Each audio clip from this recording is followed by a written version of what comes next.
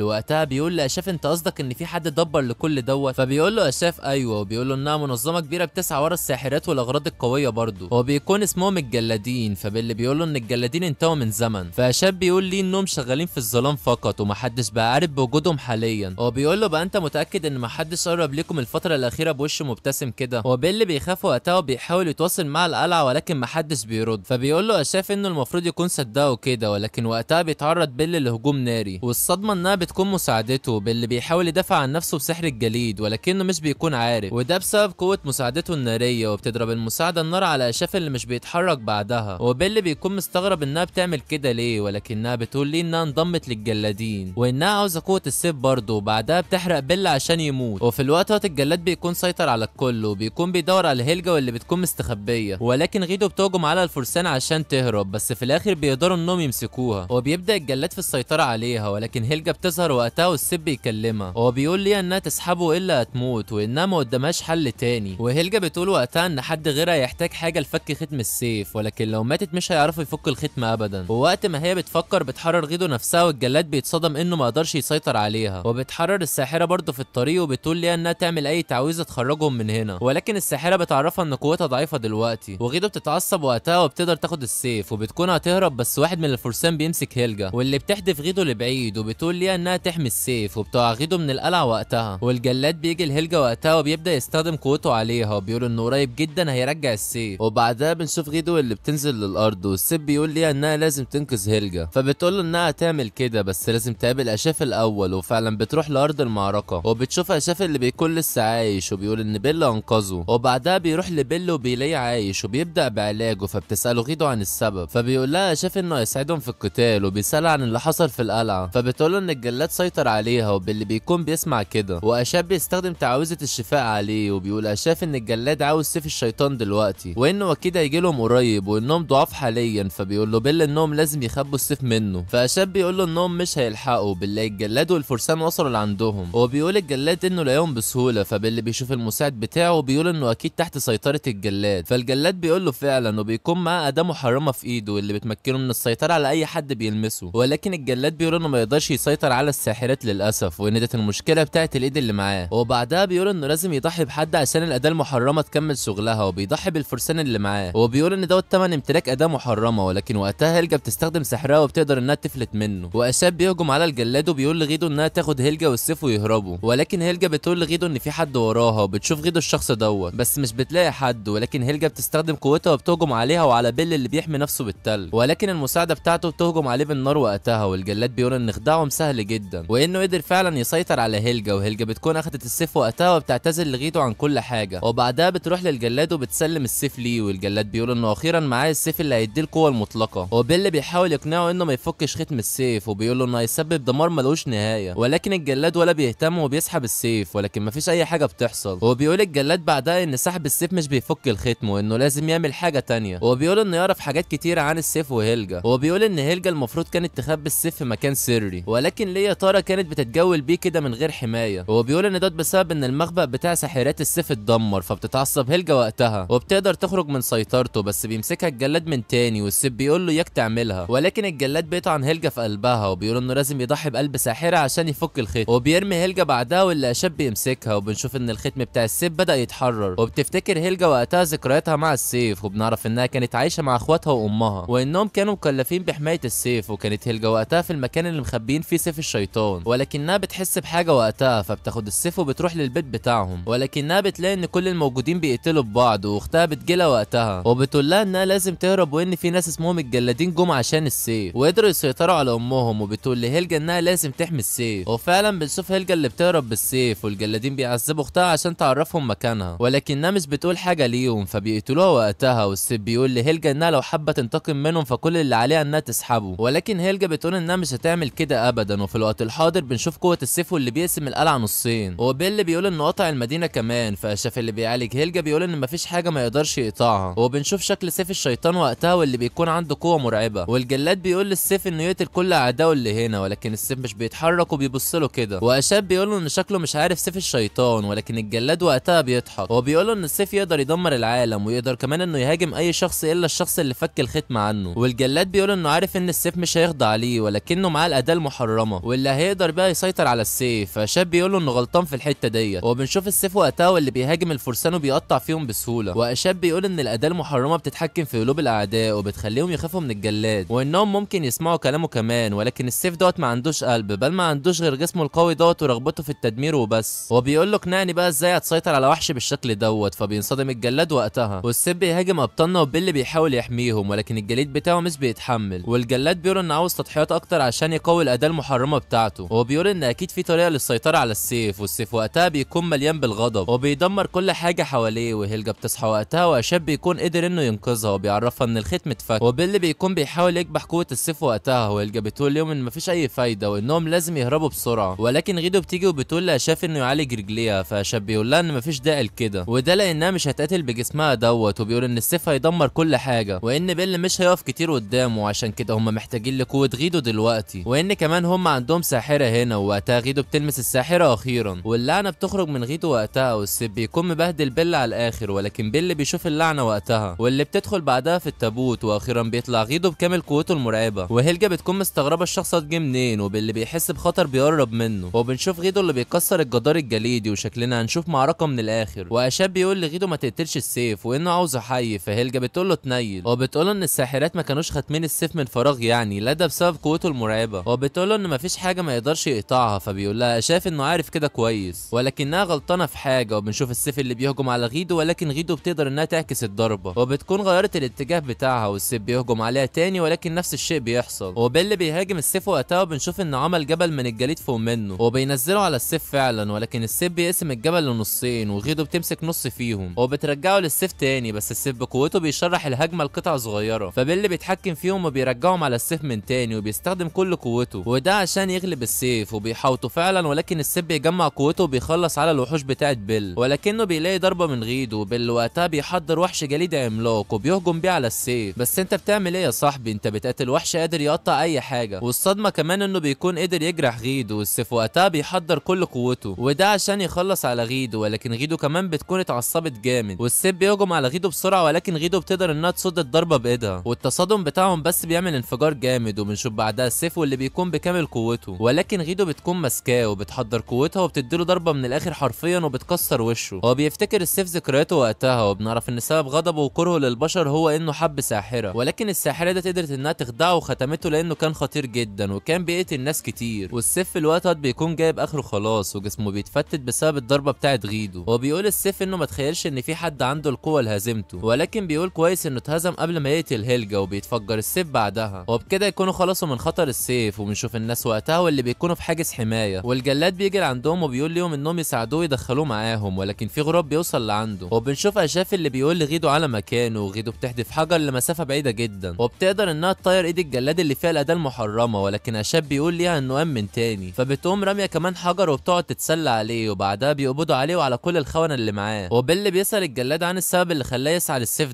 فبيقول له انه كان عاوز قوته، وانه جه هنا لوحده من غير شريكه لان شريكه لو اخد منه السيف مش هيقدر يرجعه. فشاب بيقول ان الجلادين بيكونوا اتنين مع بعض دايما، وواضح ان الجلاد خدع شريكه فعلا، وده عشان ياخد قوه السيف لوحده. وبيقول لبيل انهم سببوا فوضى كبيره وانه يقدر يعاقبهم براحته، فبتطلب منه المساعده بتاعته انه يرحمها، وان الجلاد كان بيخدعها، ولكن بيل بيبدا في تجميد جسمهم وبيقول انه مش بيسامح اللي بيخونوا ابدا، وبيشكر اشاف على مساعدته، وبياخد الجلاد والمساعده بتاعته معاه وبيمشي من المكان وقتها. وهيلجا بتقول لاشاف انت هتاخدني للمنظمه بتاعتكم ولا ايه الدنيا؟ فاشاف بيقول لها حصل، وبيقول لها كمان انها ممكن تنضم ليهم وتساعدهم. فهيلجا بتقول انها لازم تحمي الختم، ولكنها بتفتكر ان السيف اتدمر خلاص، فبيقول لها اشاف انه ما اتدمرش لسه لان غيدو ما ضربتهوش بكامل قوتها، وان المنظمه بتاعتهم ممكن ترجعه من تاني. فهيلجا بترتاح وقتها، والسيف وقتها بيفتكر ذكرياته مع هيلجا واهلها، وبيفتكر دفاع هيلجا عنه قدام اهلها. والسيف بيقول وقتها ان هيلجا شبه جدا الساحره اللي حبها. وبعدها بنشوف اشاف وهيلجا وبيكون هيوديها للمنظمه عشان تعتني بيها هي والسيف، وبيقول لغيدو انها ما تروحش لاي مكان لحد ما يرجعوا. فغيدو بتقول له انه لسه ما عليكش جراحها وانها مش هتعرف تتحرك اصلا، فبيقول لها ان ده كويس، وبيروح بعدها هو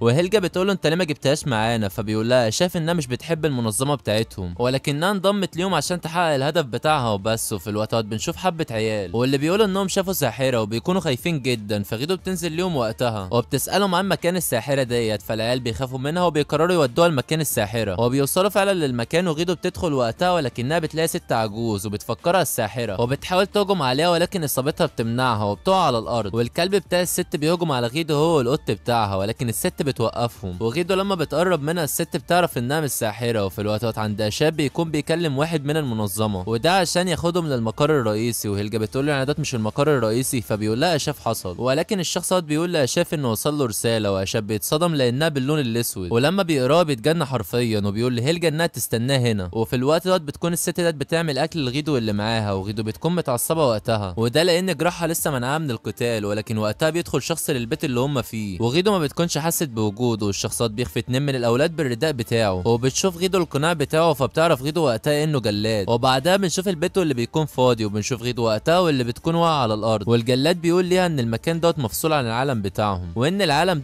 معمول جوه الرداء بتاعه، والرداء بيكون الاداه المحرمه بتاعه الجلاد وبيقول لغيدو ان شريكه راح لمهمه ولكنه ما رجعش منها، وانه لما دور وراه عرف انها وشريكها السبب في اختفائه. وبيقول لها انه عاوز يعرف مكان شريكه ومكان الاداه المحرمه بتاعته، ولكن وقتها واحده بتقطعه وبتقول انها عاوزه تكلم غيدو حبه برضه، وغيدو بتنصدم من الصوت اللي بتسمعه، واشاف وقتها بيكون بيجري على اخره. وهيلجا بتكون جت وراه وبتساله عن اللي حصل، فبيقول لها ان في ساحره في المدينه، لا ومش اي ساحره كمان، دي الساحره اللي حطت اللعنه على غيدو اللي بيكون اسمها انجلا. وانجلا بتقول لغيدو انها ما شافتهاش من زمن، والجلاد بيكون مستغرب انها قادره تتحرك بحريه، وده لان ما حدش بيقدر يتحرك في البعد غير اللي بيلبس الرداء بتاعه. فبتقول له انجلا انه رداء جميل فعلا، وانها عملت واحد لنفسها. فبينصدم الجلاد وقتها، وده لان الرداء هو اداه محرمه مش لعبه يعني، ومحدش يقدر يقلده. ولكن وقتها غيدو بتتعصب وبتبدا تقوم عشان تهاجم انجلا، والجلاد بينصدم انها قادره تتحرك برضه. وغيدو وقتها بتهاجم انجلا، وساعتها شاب بيكون بينشر الغربان بتاعته، بيكون بيدور على مكان غيدو. فبتقول له هيلجا ما يقلقش، وان غيدو قويه. فبيقول لها شاف ان للاسف مش صح، وانه ما عليكش كامل جروحها عشان ما تتحركش او تعمل مشاكل ليهم. وبيقول ان حتى لو عالج جروحها ما كانش هيكون ليها فرصه قدام انجلا بجسمها وانه ما توقعش ان انجلا تظهر في القريه ديت. وبيقول لهيلجا انها لازم تروح للمنظمه، وده عشان تكون في امان. ولكن هيلجا بتقول انها هتساعده، وان غيدو انقذتها كتير، وان المره مشكله غيدو هي مشكلتها برضه. بتقول له ان من قلقه عليها واضح انه مهتم بيها جدا. فبيقول شاف انه مهتم بيها اكتر من نفسه حتى. وفي الوقت بتكون غيدو متصابه جامد، وانجلا بتقول ليها انها ما كانتش عاوزه تقتلها، وانها كانت حابه تشوفها وبس. وبتقول ليها انها مبسوطه جدا بلعبه المطارده اللي بينهم ديت. وغيدو وقتها بتكون متعصبه على الاخر، وانجلا بتشيل السلسله اللي غيدو لابساها وبتظهر اللعنه وقتها، وانجلا بتكون مبسوطه بكده. ولكن غيدو وقتها بتحاول تلمس الساحره، ولكن انجلا بتقول ليها ان الحركه ديت مش هتنفع معاها، وبتقول لها انها لو عاوزه تفك لعنتها فلازم تدور عليها، وانها هتسيب ليها علامات. وبتقول لغيدو انها لازم تسعى للانتقام منها، ولكن دلوقتي لازم تمشي. وانجلا بتكون ماشيه فعلا، بس غيدو وراها بتكون طايره في الهواء بتهجم عليها، ولكن انجلا بتصد ضربتها. وغيدو بتقول ليها انها تقتلها حتى لو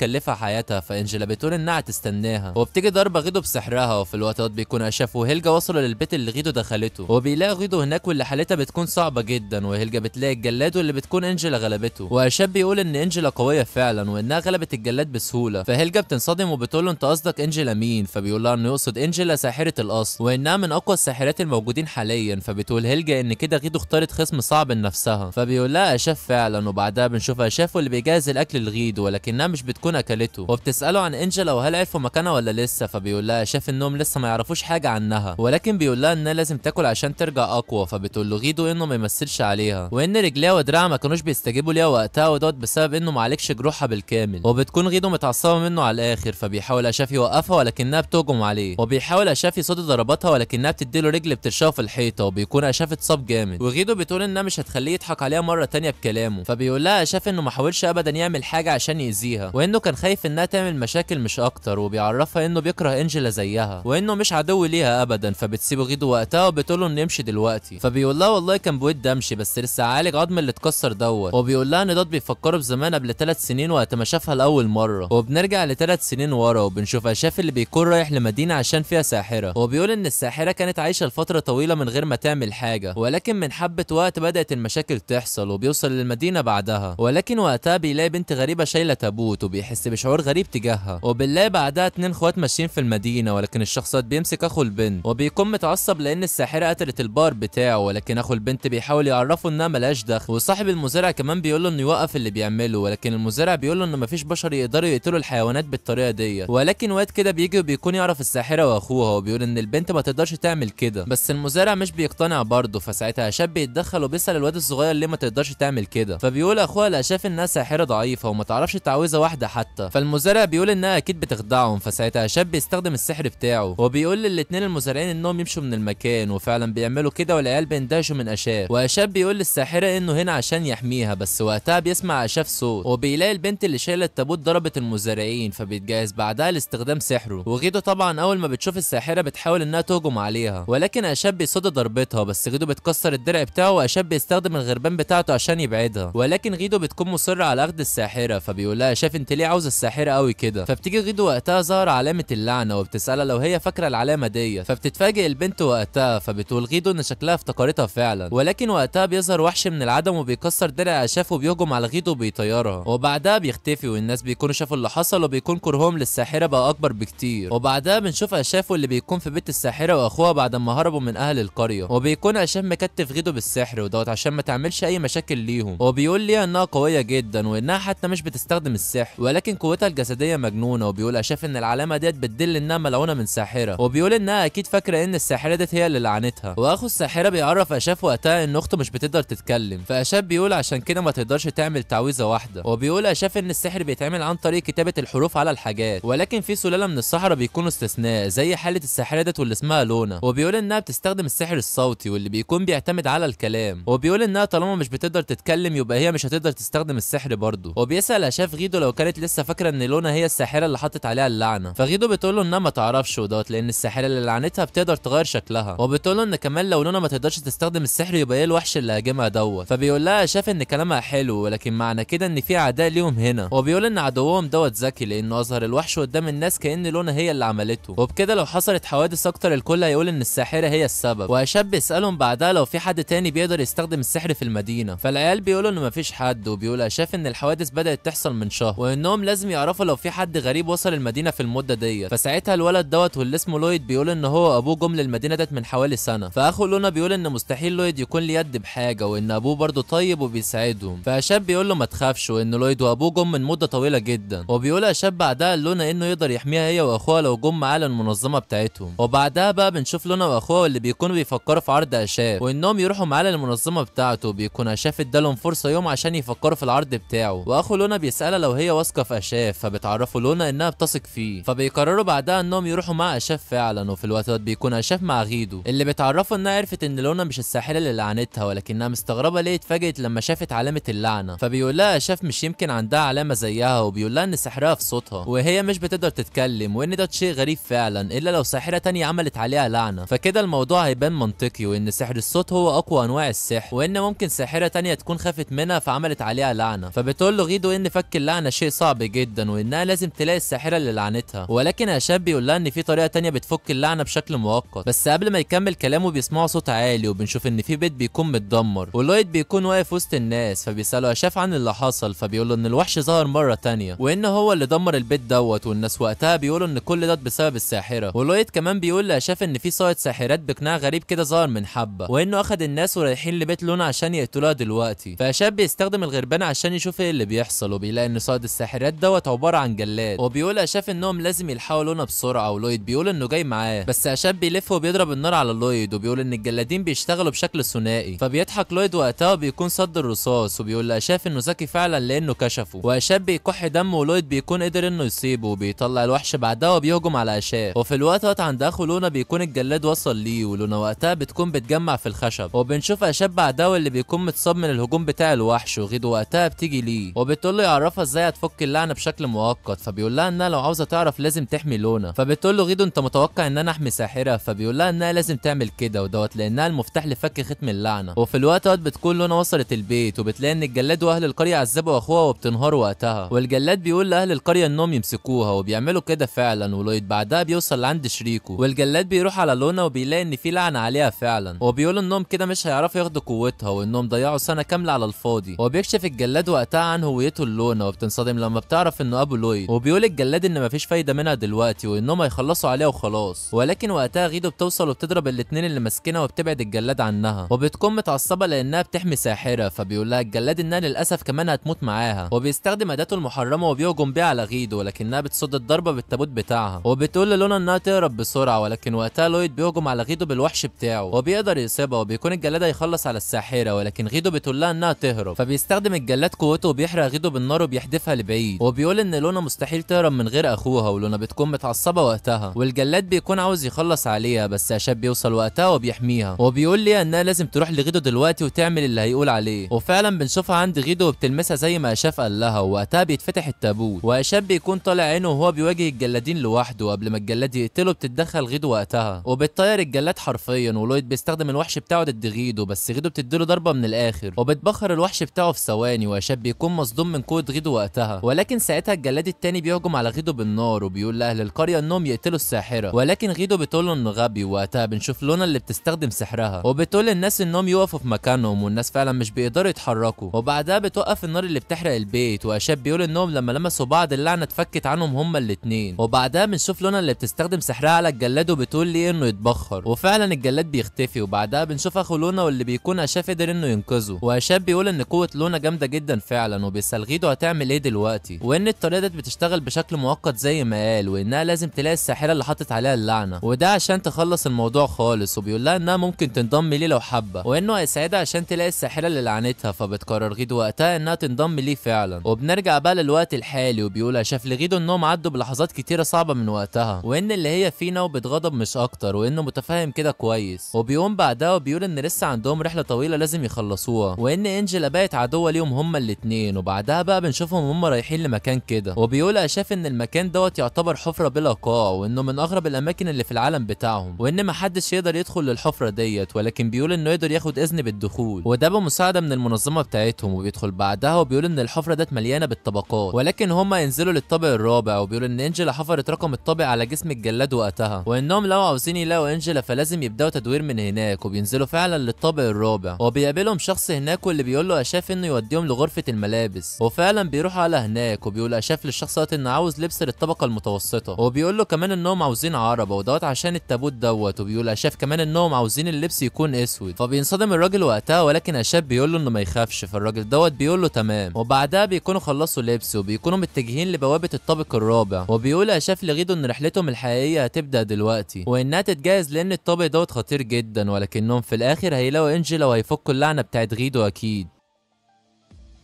وبس كده لحد هنا نكون خلصنا حكايه غيدو واشاف، والحكايه ختمتها بتكون بنهايه مفتوحه، بس الصراحه الحكايه جميله، واستنونا بقى في حكايات تانية قادمه باذن الله. وقولوا لنا بقى ايه اكتر حاجه عجبتكم في الحكايه، وعرفونا في التعليقات لقيتوا شخصيه الانمي في الفيديو دوت ولا لا. وبس كده، لايك تفعيل اشتراك، ويلا سلام.